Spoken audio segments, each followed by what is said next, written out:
welcome everybody back to the Combat Society show. It's great to be back from a long hiatus. How are you feeling about that, Tyrone? Yeah, it's really good to be back. Can't wait to get some good episodes out, and we do have a new sword and 2 new posters, so I think that makes up for it. See, yes, I like that. So let's get straight into what was this weekend. We had UFC Fort Lauderdale, where Jack Hermansson was fighting Ronaldo Jacare Souza, and that card's actually in Sunrise, but it's called Fort Lauderdale, which is weird. But we had one of the most exciting main events. Jack Hermansson was the story of the night, where he came out on top and upset Ronaldo Jacare. He always comes in the underdog, this guy from Sweden, and he won a crucial win in his career that has really moved him up. Yeah, so the guy's really sort of come out of nowhere. People have known about him, but this is really he's really made his mark in the division now. Had a really good performance against Jacare, really neutralized the game plan, even landed his own takedowns, which people thought that you just really couldn't do against Jacare, and he was able to do it. Really good boxing, and the takedowns, he had some good ground and pound, some good top control, and he won a decision. He just had a really good game plan. Yeah, I'll say some stats right here from Jack Hermansson. He attempted nearly 500 regular strikes. So the guy had a crazy output, landing over 200 shots, and it was just a excellent performance from Jack. And he's the Joker. He's really making a mark on the middleweight division. You know, could fight somebody real big name next, hopefully. And yeah, he got an important win for his career. So I'm really looking forward to seeing what is next for him in his career. Yeah, the sky's the limit for him. But to talk about also Jacare, going into this fight, he was saying that if he wins this, which he was pretty confident he was going to, which he didn't, he was going to get a title shot, and he needs a title shot. The UFC needs to give me this, and that's really unfortunate for him, because who knows where he's going to go in his career now. He's getting old, and there are not that many fights there left for him in that division that he hasn't already fought. So in terms of him, we don't know where he's going to be in the next year, so we'll just have to see. Yeah, Ronaldo Jacare has never really been able to get past that, that next step to where he can get that title shot, which is unfortunate for him. He will be outside the top 5 for the first time since 2013, which is a damn shame, because he is a real world-class fighter. But yeah, Jack Hermansson, credit to him for a great win. In the co-main event, we had Greg Hardy, infamous Greg Hardy, NFL player, trying to get his first win after his DQ loss that he suffered last time round, and they gave him another co-main event slot, which was interesting, against Dmitry Smolyakov. And he really steamrolled this guy, and that other guy should not have been in the octagon. He just didn't have the skills. He'd already been in the UFC. He had two attempts, 2 fights in the UFC. Smolyakov lost them both, and they brought this guy back just to build Greg Hardy's name. But he did get his win, and he showed professionalism in that, and I respect him for that. Yeah, that was a weird fight. We saw Greg Hardy coming out trying to land bombs, really backing him down, and it really looked like Dmitry was reacting to everything. He looked scared, didn't want to engage, and when Greg Hardy did put it on, he just curled up and it was over. It was really weird. Dmitry just didn't have the will to win, and he just didn't want to be in there. It was like he was sort of scared to get hit. He didn't want to get hit. He didn't want to put himself at risk at all. The guy's absolutely massive, huge traps. The guy's just a muscular freak. But he was still scared of Greg Hardy, who's not as impressive physically, but that just goes to show you that the power of Greg Hardy really puts the fear in these heavyweights. And we're going to see going forward what Greg Hardy, his next matchups are going to be, because obviously this Dmitry guy is a nobody, really. He's not good. He probably won't get another fight in the UFC. As you said, they're trying to build him up, trying to get him that win, which they did get him. Now, they've been throwing out names like possibly fight Francis Ngannou. That could be a next fight. Obviously, Francis for Greg Hardy, you believe? For Greg Hardy, is that what people have been saying? People have been saying that could be a next fight, because obviously 2 heavy hitters, big power. personally, I don't think Greg Hardy's at that level where he can be challenging Francis. But who knows? If Greg Hardy's game and the UFC want to do it, and Francis would probably take that fight also, they could make it happen. But Francis got Dos Santos, right? That's right. But maybe after that, who knows? But if he did take that fight, I'd have to favor Francis quite heavily. Oh, surely. Yeah, surely. and but there are still some guys in the heavyweight division for Greg Hardy to fight. So we'll see. Yeah. Now we're going on to the fight of the night, which was Mike Perry and Oliveira. And everyone was saying that this was going to be fight of the night. And it did end up being the best fight on the card. Mike Perry got a unanimous decision victory. And, he's showing that he's a more well-rounded fighter these days. And he's not just, one-trick pony with power. He outpointed Oliveira to a significant degree and got a win against a really dangerous opponent. Yeah, for sure. It was a bit of a war.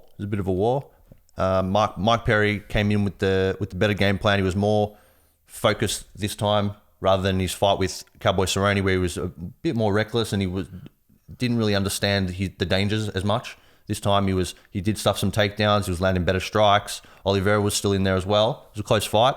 Mike Perry did get the decision, but this is really good for Mike. Really, really good for him because people were thinking that he was really hyped up and he got beaten by Cerrone, but now he's obviously come back and shown everybody that I'm still in here and I want to take those big fights. I think he was mentioning he wanted to fight Darren Till. That is a possible fight. That would be a Definitely great a good fight. Darren Till, on a sort of like a decline, and Mike Perry on an incline. Who knows what could happen there? And they did spar that one time, so they got some history and. It's a good matchup, I believe. It's two big hitters and two guys, and also that would sell. They are both guys that can talk and really can get the crowd behind it, and that'd be a really good fight. Headline, but it could headline a Fox card or not a Fox card, an ESPN. Yeah, probably would actually. A fight night. It could headline one of those cards. It'd be a good fight to see. Looking forward to that. Glover Teixeira, 39 years of age, has beaten Ian Curtalaba, and that guy's 25. So this guy has 14 years on him, and he's still in the game, submitting these young guys. He's 39, Brazilian, and he's on a streak now of wins. So credit to Glover for getting a submission win against the dangerous heavy hitter. Yeah, he's showing that he's still in there with the young guys, as you said, and this was really a fight in terms of where he's going to go from here. Didn't really do much for his position in the rankings, I would say, sure. But really just holding his position there, and if he keeps doing these kind of fights, a possible title shot could be there. Who knows? But well done to him. Yep. Now we had Corey Sandhagen. There's a lot of he's a good fighter. I think he's 12-1, something like that. 10-1 before this fight. He fought and beat John Lineker, hands of stone. Beat him in a split decision. Some called for it, that John Lineker won. But if you look at the fight, Sandhagen really did land those, the volume, and he landed those better shots. Like Lineker was landing big shots, but Sandhagen was just catching him repeatedly over and over throughout this fight. And that's a good, young, solid kid with good fundamentals, and he can go somewhere in the bantamweight division. Yeah, as you said, he's got that volume sort of style where he's not trying to knock you out with every punch. He's really trying to lay on the strikes and accumulate the damage over time. And that's what he did with Lineker. Lineker has always been known to sort of have looping punches, and he comes in with power on every single strike. And Corey sort of was backing up most of the fight, but did get the better of the exchanges. He was landing the better strikes, the better kicks to the body and to the head. And in the end, he got the win. Yeah, it was important to note Lineker nearly almost finished the fight right at the end with that guillotine attempt, but it looked like Sandhagen, he just fought it off and got the win. So that was important. Also want to shout out to Jim Miller, who just fought his 32nd fight and won. Yep. Another veteran 32nd fight in the UFC. That's the most of anyone. So, that was the card. What did we think of that card in general? Like, just top to bottom, how do we feel? It was okay. It was okay. It was average in my opinion. Didn't have it was lacking the sort of star power, except for Jacare. He's got a bit of star power, but lacking a bit of the star power. But still good fights on the card. Yeah, I enjoyed it. I enjoyed the fights. They were interesting fights. I reckon. Yeah. In general, pretty good. Yeah. So now we're going to get on to next week's fights. So next week's fights is a great card, a great main event. Well, not technically, top to bottom, it's not great, but when you're talking about the top few fights, they're pretty good. You know, you got Raging Al fighting Donald Cerrone, and I love that matchup in the lightweight division. Yep. Donald, he was trying to, everyone's trying to get that corner fight. They couldn't get it. But Al versus Donald is a really good test to see where these two are at in the division, in the lightweight division. And that's going to be in Canada, actually. And it's co-mained by the Canadian Elias Theodorou, Derek Brunson. So it's not a bad card. Who do we feel is going to get the better in Iaquinta versus Donald Cerrone here? I think Donald's got the win here, to be honest. I think, I do. I think he's got the momentum. Al has a bit of momentum, but I feel like Donald's on a tear and he's really focused. He's putting his game plan together really smoothly lately, and for that reason, I think he's going to win the fight. I think he's just got the momentum. He wants it more. He's really hungry for a title, and I think he'll be able to get the best of Iaquinta. I would say that it could go to 5. It's going to be a 5 round. Yeah, it will be a 5 round fight. So I believe it could go to 5 rounds. It could be a back and forth fight, but in the end, I think Donald Cerrone is going to win.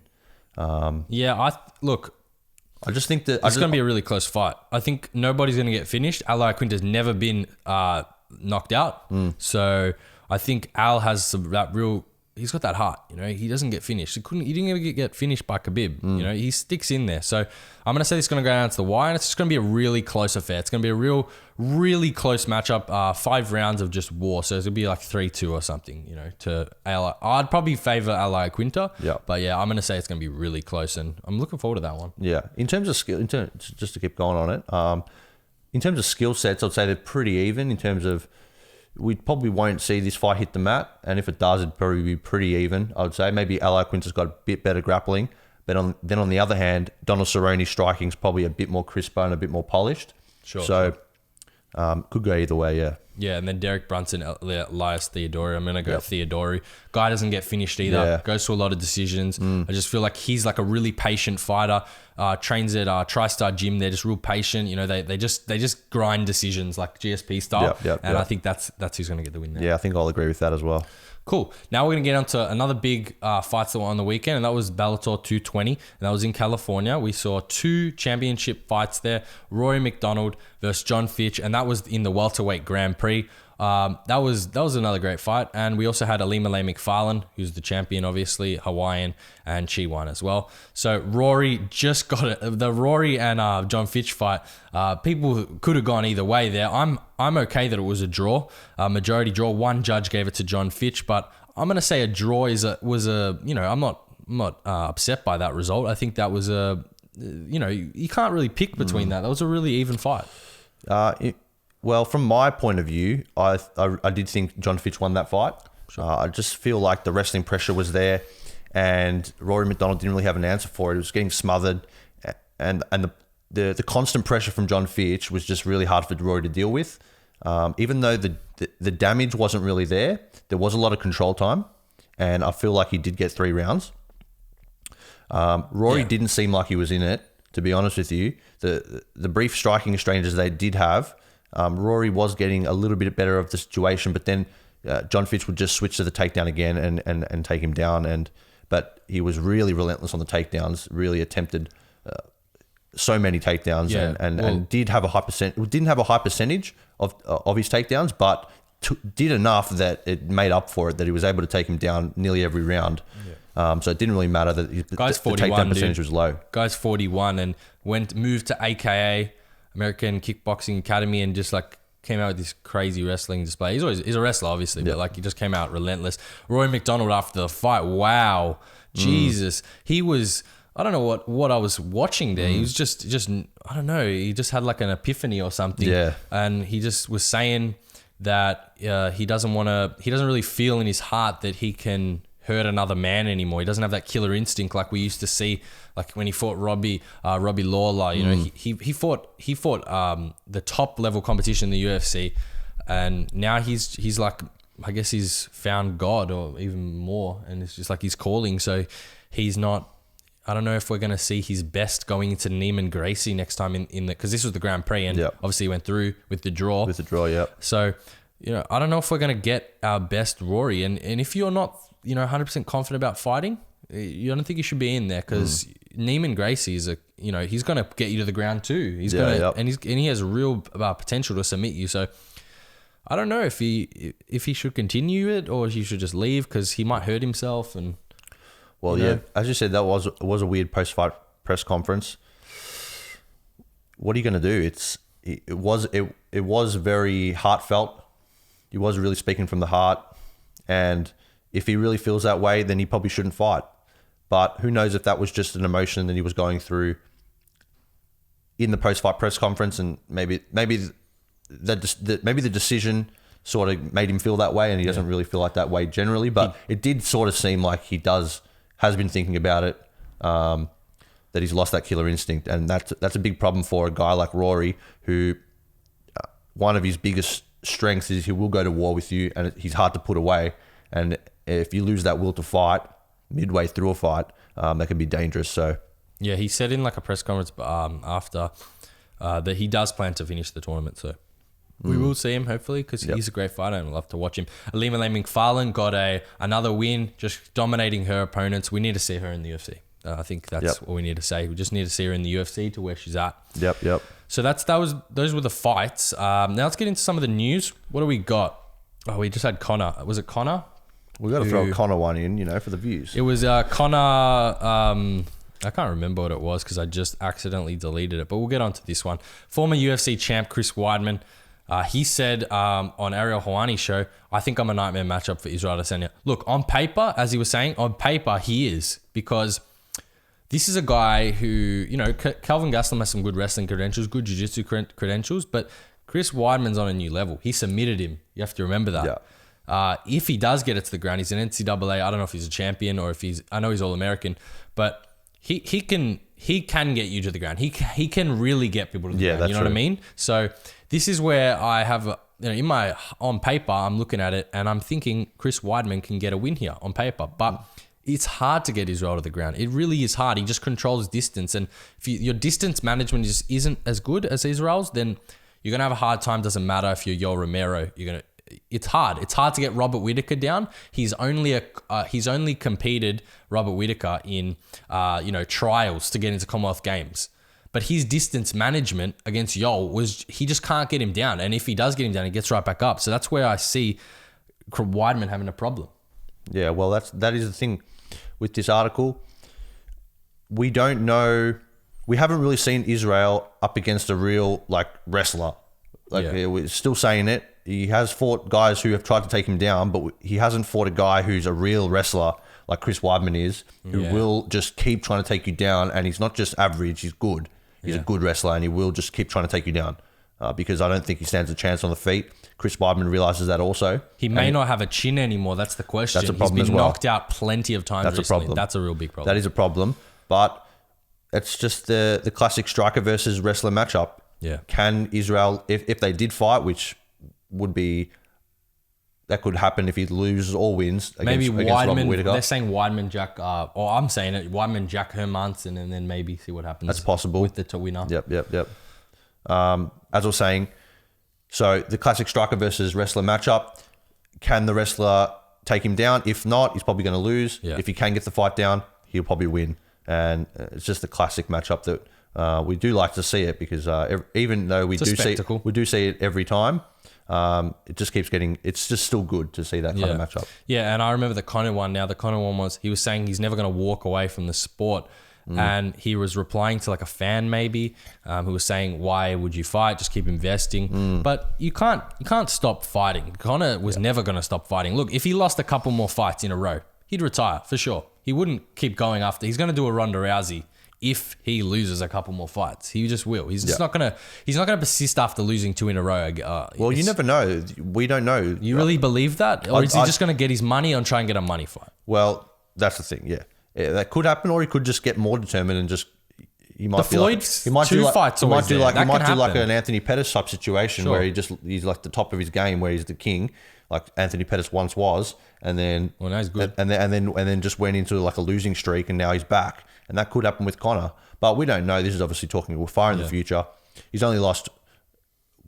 He's only got He's not even on a losing streak in the UFC. He's lost one fight. Yeah. So we don't know. We have seen him on Instagram. Yeah, I was gonna say looking pretty shredded. Yeah. Like he's looking like he's like trying to cut to 145. It's not like his usual 155 sort of cut. He does look lean. We don't know if that's an old photo, but that he's reposted or something. But he does look lean, like he's cutting down to like 145.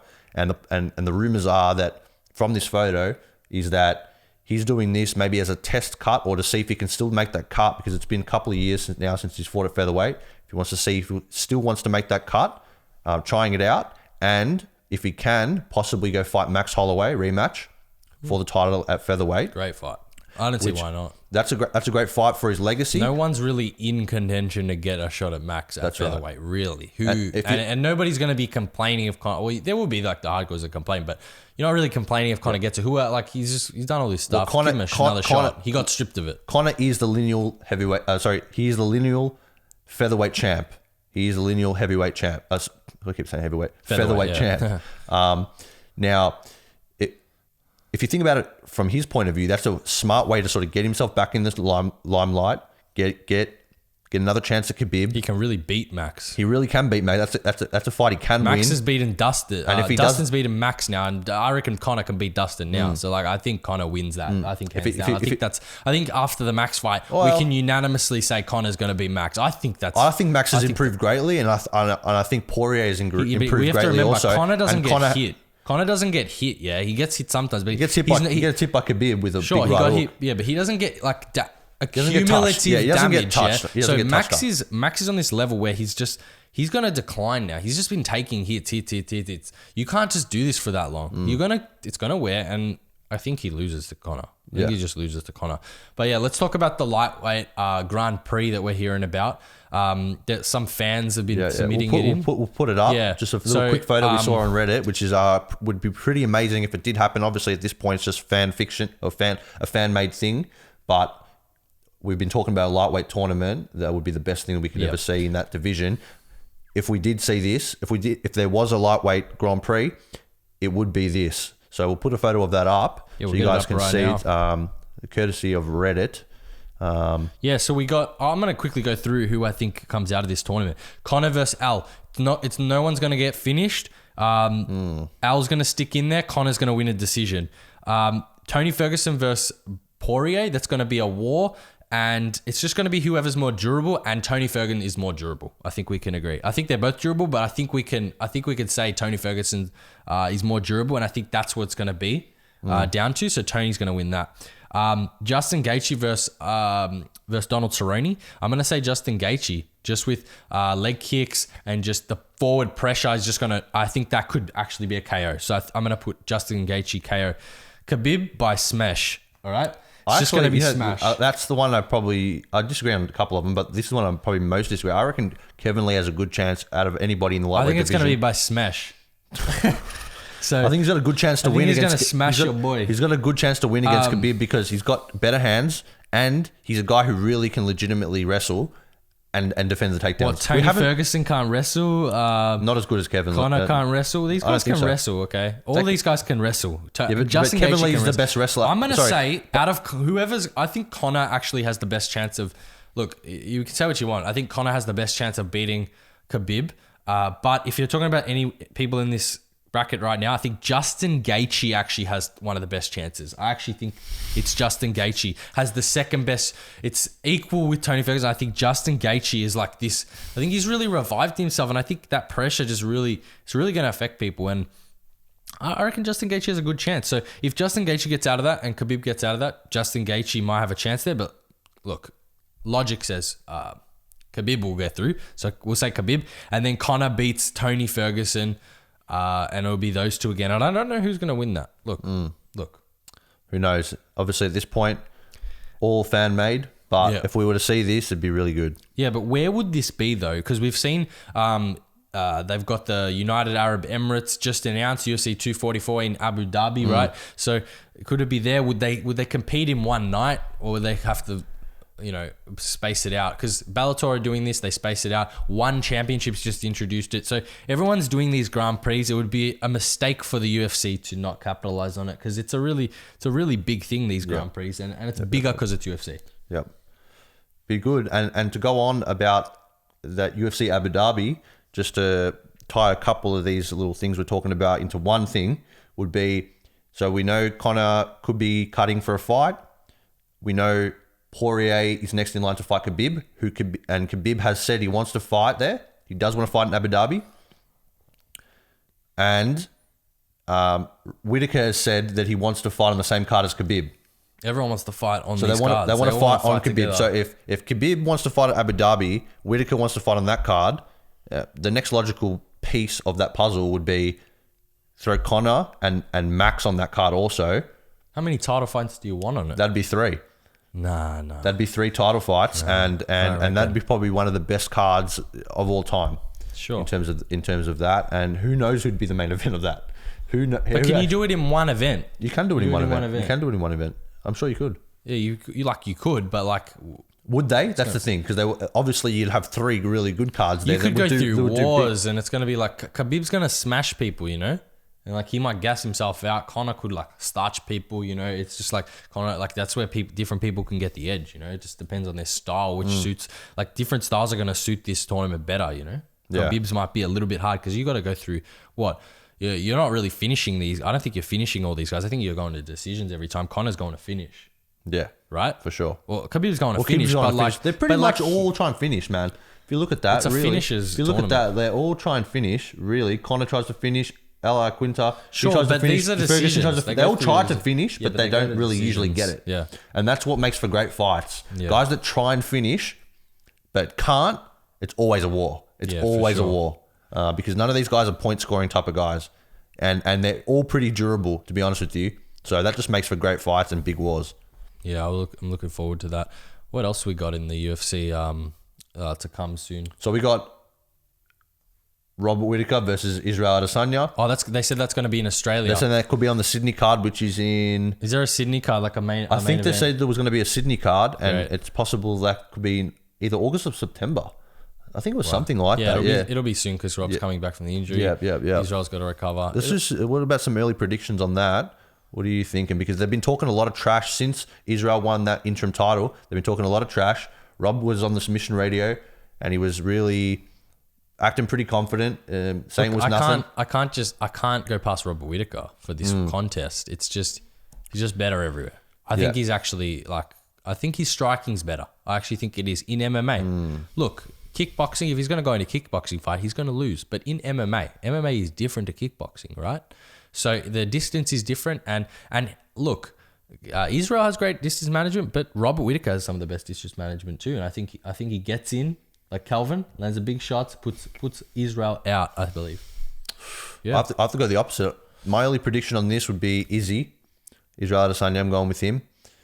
Jeez. Only for the fact that Israel's game plan is to touch you up. He likes to touch you up, not with big power, but he's got a bit of pop on his shots. He will hit you, and Rob does get hit. He does get hit. He's sure they both get hit. No, but that's not true. Israel doesn't really get. He got hit against Calvin. Yes, he did get hit against Calvin. Robert's a way better striker. He did get hit against Calvin, and also Israel touched Calvin as well quite a bit, and he couldn't put Calvin away. Who's hard to put. He hasn't been put away. I don't think he's ever been knocked out. Yeah. If Israel puts that same kind of damage on Rob, I think Rob could go out. I think he could go out. No, I don't reckon, because Rob's one of the most durable fighters we've ever seen in the octagon. Does get rocked though. He does get rocked. We'll leave that for a different time. Yeah. That's the show, everybody. Hope you enjoyed. Coming back, we're going to be posted next week, I believe, for the card in Canada, Ottawa, I think. That's the capital of Canada. So we're going to be giving our results and all the latest news. Make sure you go follow us on Instagram, @Combat Society AUS, YouTube. Make sure you like and comment. Give us some of your feedback. Twitter, @Combat Society AU, and Facebook, @Combat Society, I believe it's AUS. So yeah, make sure you go check all that out, because we're posting new and cool content. So yeah, that's the Combat Society. Have a good week.